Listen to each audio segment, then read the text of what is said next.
சமூக நீதி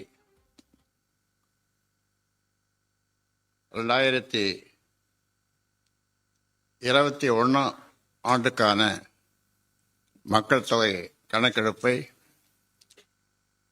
இந்திய அரசு எடுக்க இருக்கிறது.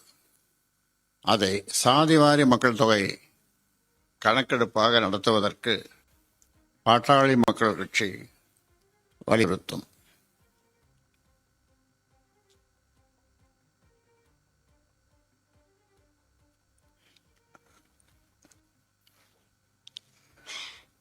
வெற்றி பெறும் உயர் வகுப்பு ஏழைகளுக்கு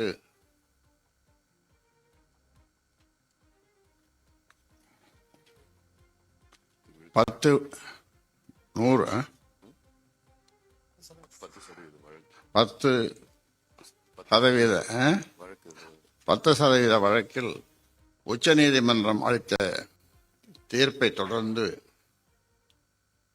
இடஒதுக்கீட்டுக்கான 50 உச்சவரம்பை, அதாவது கிரிமி லேயர் என்று சொல்லப்பட்டது, நீக்குவதற்கு பாமக நடவடிக்கை எடுக்கும். ஏனென்றால் இதை ஆரம்பத்திலிருந்தே அந்த கிரிமி லேயரை நாங்கள் எடுக்க வேண்டும். அதற்கு எதிராக தொடர்ந்து நாங்கள் குரல் கொடுத்து வருகிறோம்.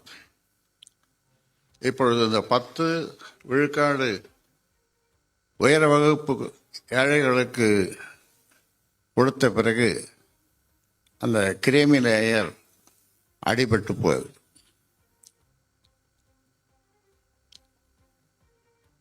தமிழ்நாடு உட்பட இந்தியா முழுவதும் அனைத்து சமூகங்களுக்கும் அவற்றின் மக்கள் தொகை அடிப்படையில் இடஒதுக்கீடு வழங்குவதற்கு பாட்டாளி மக்கள் கட்சி பாடுபடும்.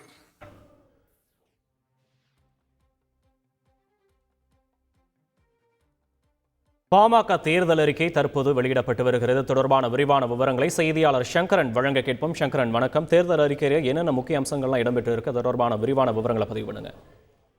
வணக்கம். நடைபெற உள்ள மக்களவை தேர்தலில் பாஜக தலைமையிலான அணியில் பாமக கூட்டணி இருக்கிறது. அந்த கட்சிக்கு 10 மக்களவை தொகுதிகள் ஒதுக்கீடு செய்யப்பட்டிருக்கின்றன. இந்த நிலையில் பாமகவினுடைய தேர்தல் அறிக்கையை கட்சியினுடைய நிறுவனர் ராமதாஸ் தற்போது சென்னையில் வெளியிட்டிருக்கிறார். அதில் இடம்பெற்றிருக்கக்கூடிய பல்வேறு அம்சங்கள் குறித்து அவர் செய்தியாளர்கள் மத்தியில் தற்போது விவரித்து வருகிறார். அதன்படி பல்வேறு அம்சங்கள், கிட்டத்தட்ட ஒரு 91 பக்கங்கள் கொண்ட தேர்தல் அறிக்கையை ராமதாஸ் வெளியிட்டிருக்கிறார். அதன்படி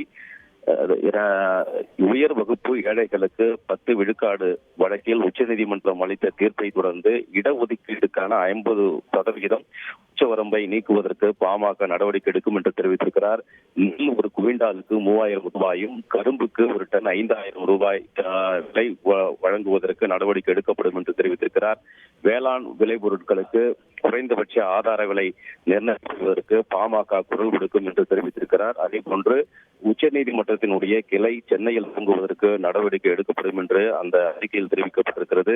கல்வி மற்றும் வேலைவாய்ப்பில் மகளிருக்கு 33 விழுக்காடு இடஒதுக்கீடு வழங்க நடவடிக்கை எடுக்கப்படும் என்று தெரிவிக்கப்பட்டிருக்கிறது. அதோடு அரசு துறை பொதுத்துறை பதவி உயர்வுகளில் இடஒதுக்கீடு முறை நடைமுறைப்படுத்தப்படும் என்றும் தெரிவிக்கப்பட்டிருக்கிறது.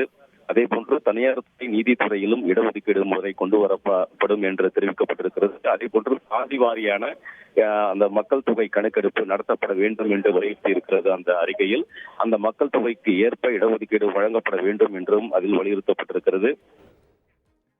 விவரங்களுக்கு நன்றி சங்கரன். செய்திகளை உடனுக்குடன் தெரிந்து கொள்ள உடனே சப்ஸ்கிரைப் பண்ணுங்க.